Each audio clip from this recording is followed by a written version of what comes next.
show after the show, the after show. The after show. Watchalong of time. We both have procured alcoholic beverages Yes.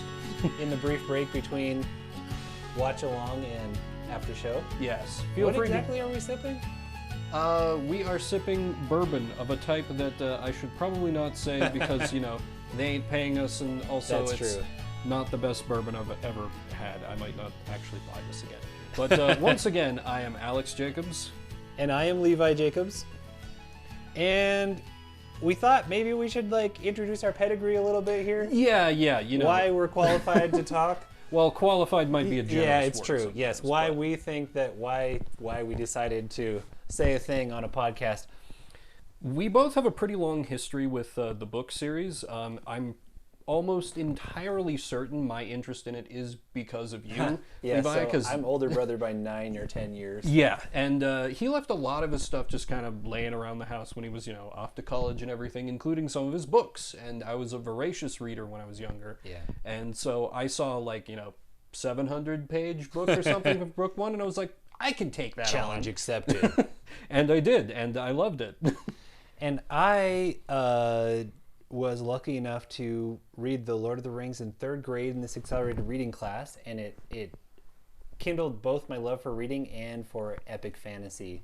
And some point, I think probably The Shadow Rising book 4 was out when I started reading book 1. And for a long time, I was caught up, and every time a book would drop, I would buy it. And that stretched from middle school probably through some part of college. I want to say Winter's Heart, which is I think book 8 or 9 was the last one that I picked up and read, and then my life moved on to other things.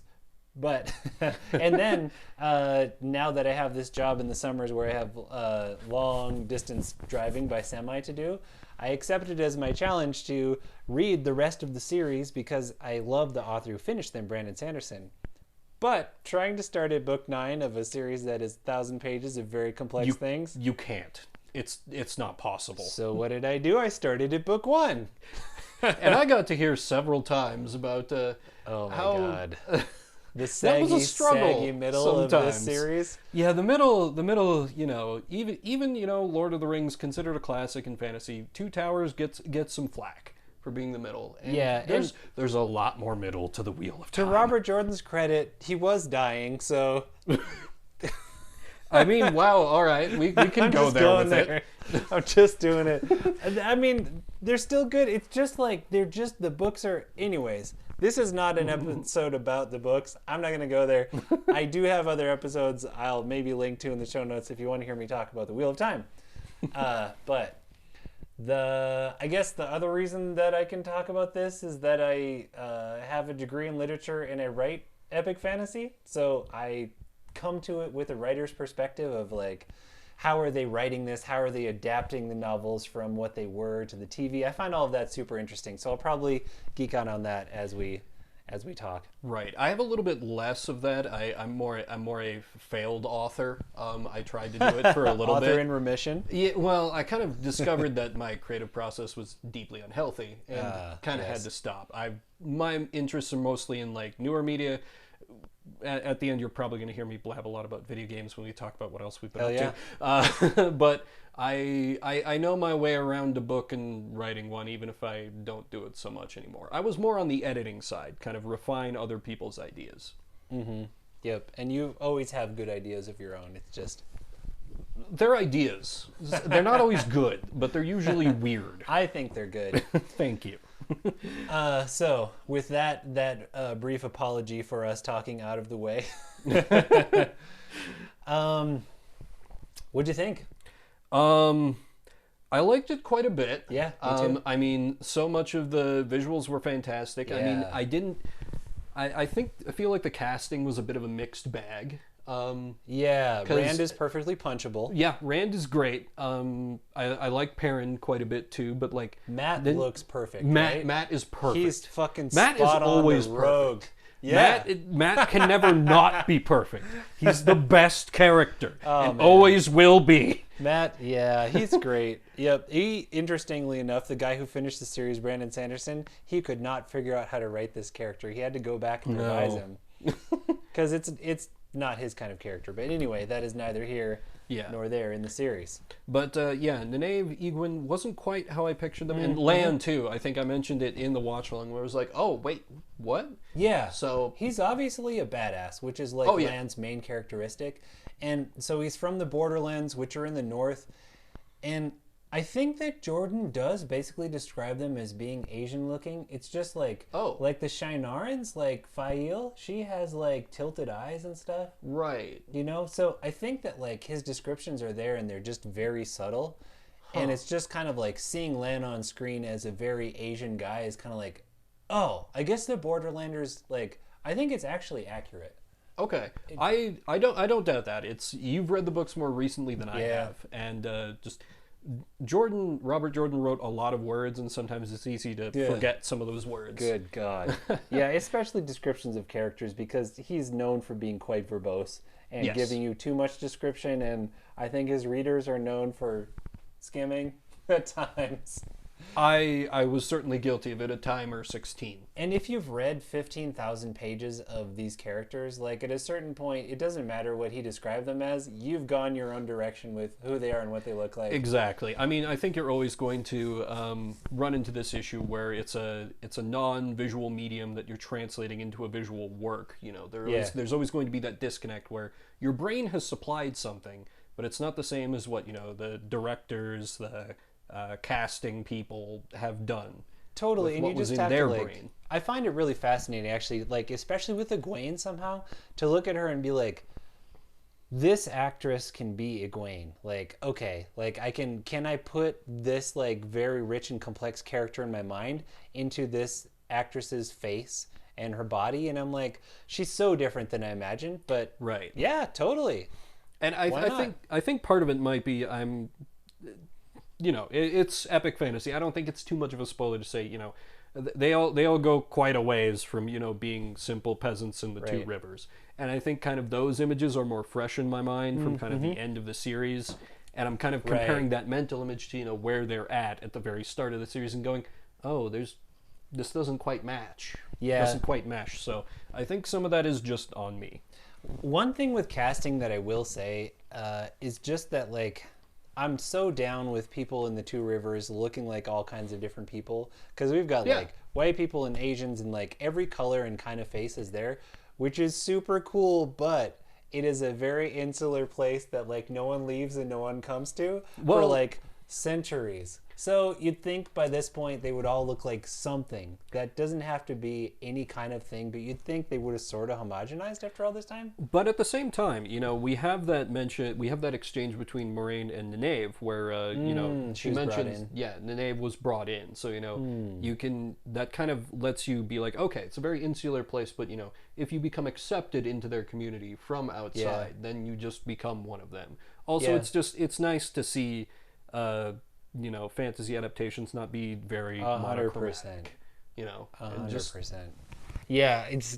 I like, you know, I'd be so happy because I think like in Jordan's mind, like pretty much most of his continent was white people. And then he had like his, like the Aiel race, which are sort of like the Fremen of Dune, but they were actually, well, anyway, that's spoilers. Yeah. But they're kind of actually just white people too. It's like, wait a second. Yeah. We can get to the ale later. So I think I like the casting for the most part. Perrin is like, he's got a powerful presence. Like no spoilers on like what kind of like abilities and things happen to him, but I feel like he fits pretty well. Yeah, and you know, it's the actor.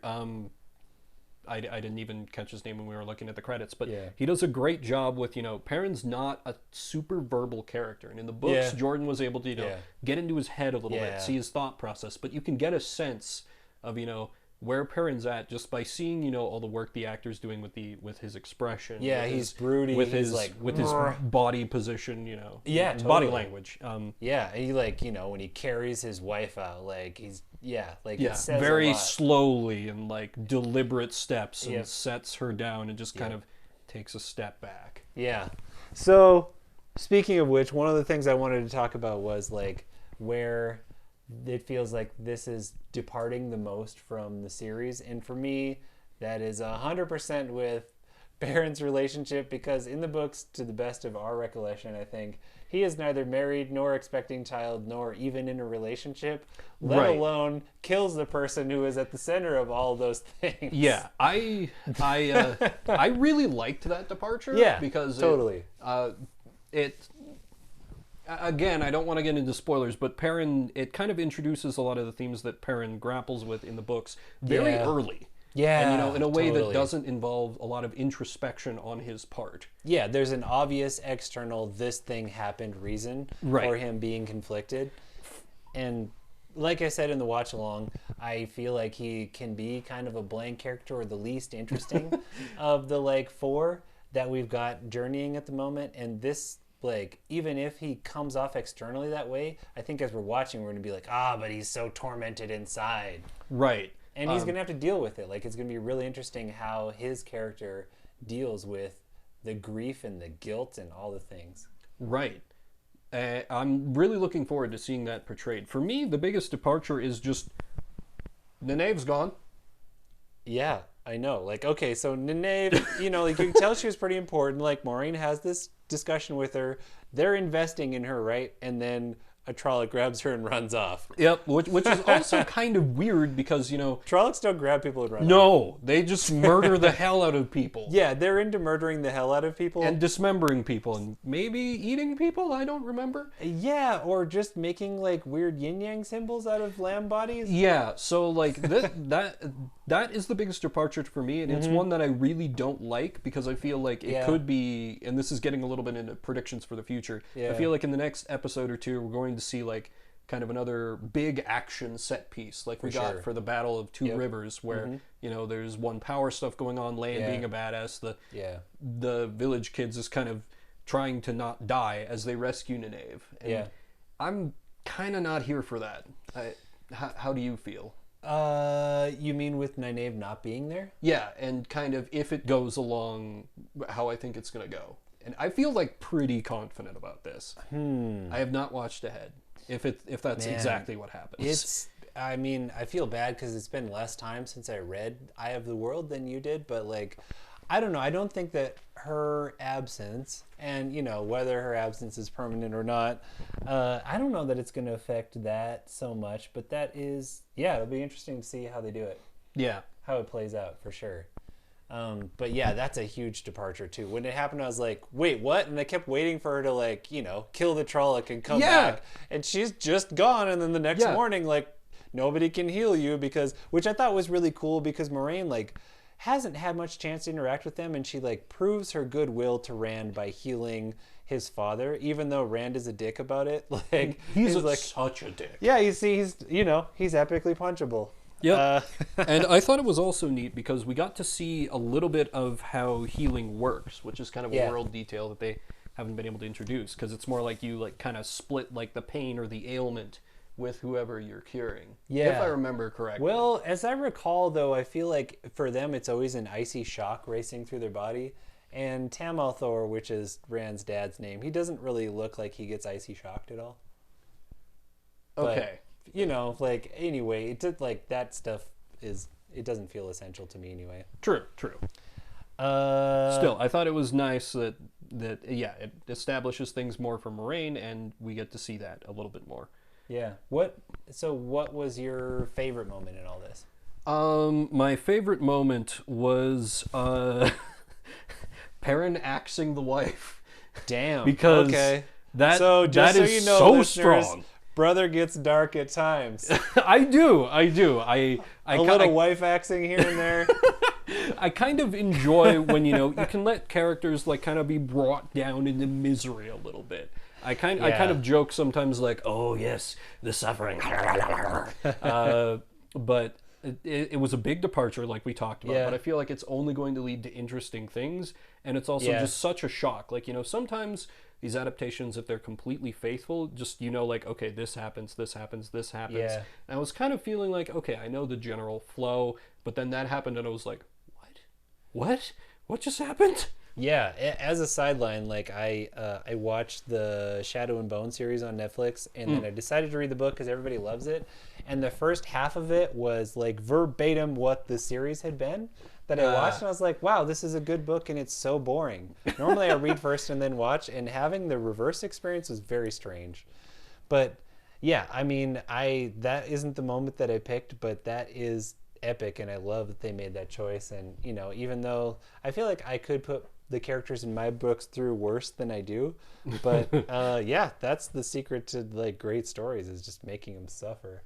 Torture your characters. So on a lighter note, what was the best moment for you? Okay, so I feel like Hopefully a lighter moment. No. this is I feel funny about this because my most feel good moment, maybe that's what I'm going to claim here, I don't know if it was best, was honestly when they're riding out of the two rivers and Moraine's voice comes over saying that passage that begins and ends every book in this series. It's just like, I love this series so much. It's a big part of the reason that I became a writer, and I see Jordan's influence all over in my writing, and Sanderson's too.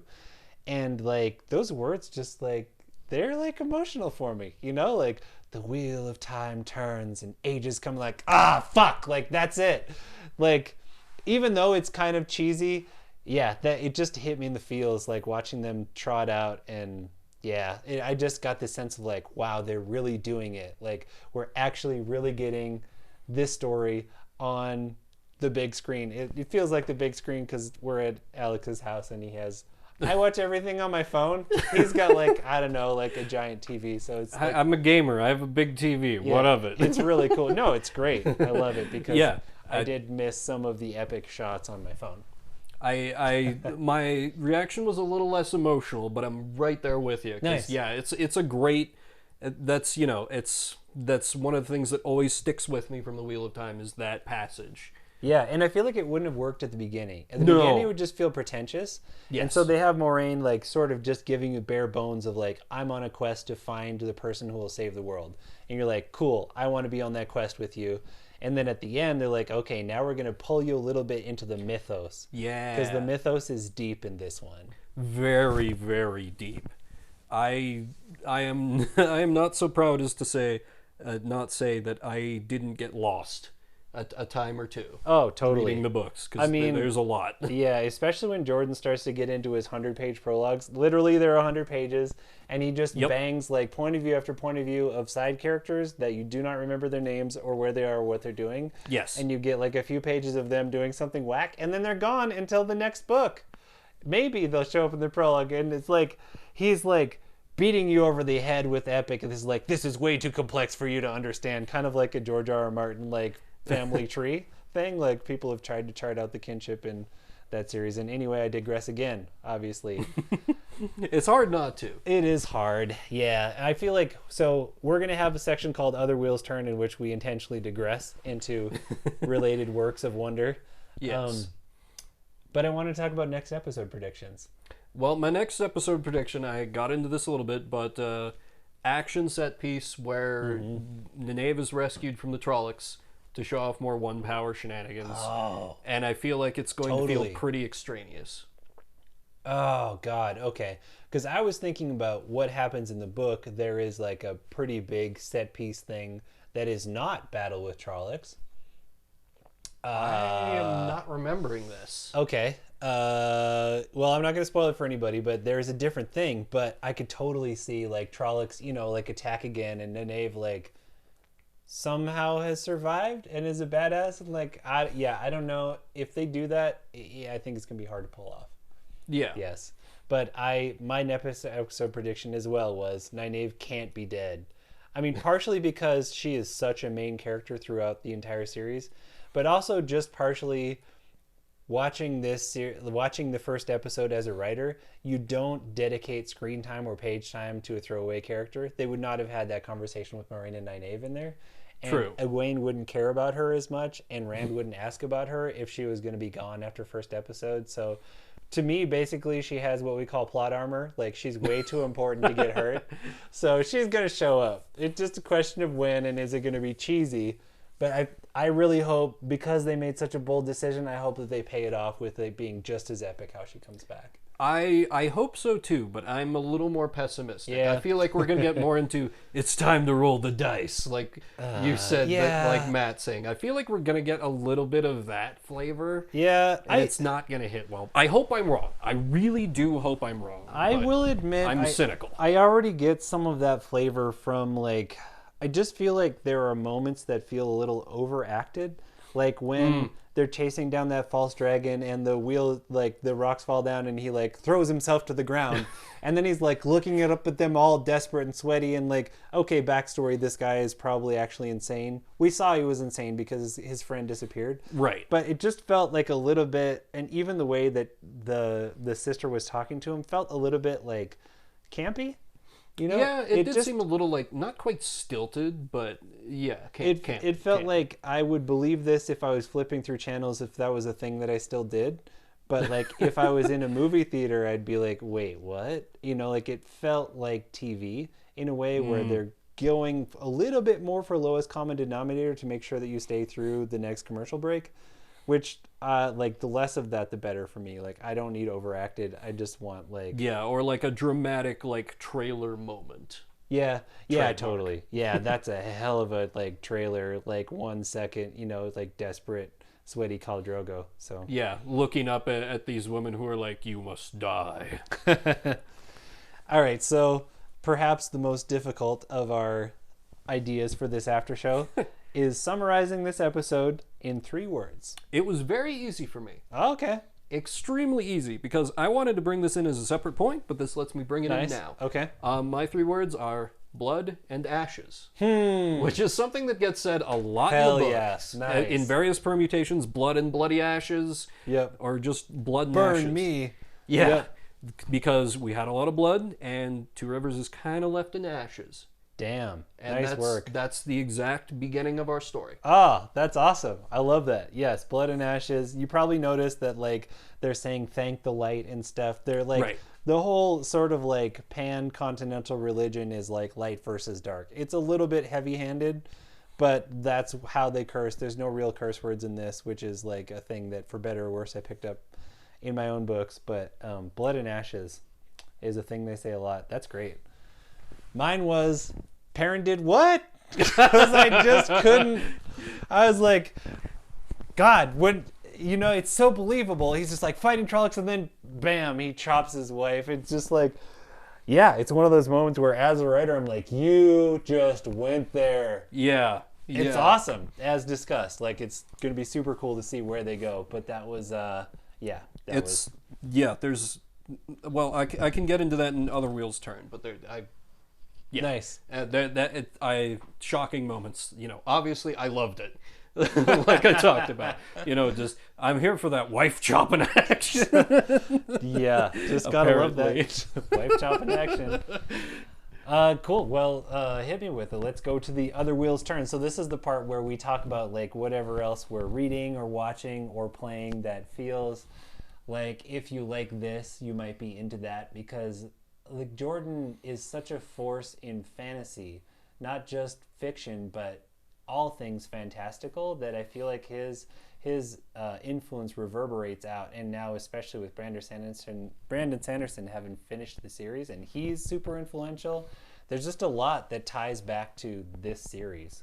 So we were just going to talk about the other things that we're experiencing and enjoying that kind of relate back that you might be into. So what were you going to say? So this is, it's not, I don't know if I could necessarily recommend it if you like Wheel of Time, because it's kind of a very different thing altogether, but it's something that I'm a gamer. I do stream. I'm on Twitch. One of the games I played was a game called Rekinder, which was a Japanese game made way back in 2004. And a game where you're like an elementary school kid. You go on a trip to see your grandparents, and when you come back, your town is like all distorted, weird. There's zombies running around, and in like the first 10 minutes of the game, like one of your friends, a like 10-year-old something child dies bloodily. Damn. Like murdered. Damn. And there's this moment of like, oh shit, they went there. Yeah. And I mean, if it's one of those games where you kind of have to try and save everyone, and if you screw up, there can even be like a moment where one of your other friends, who's also in elementary school, puts a gun to her head. Dang. And pulls the trigger. So it's a game where they go there. It's tangential too. If you come back to your village and it's overrun with zombies, true. Trollocs in this case. True. That's awesome. I feel like the thing that I've been reading, as I mentioned, is the first book in the Shadow and Bone series by Leigh Bardugo, and it was really, really following the Netflix series closely, and I really liked the Netflix series. I intuit that they made similar casting choices, that like the people are much more colorful in the series, in the Netflix series, than they are in the book.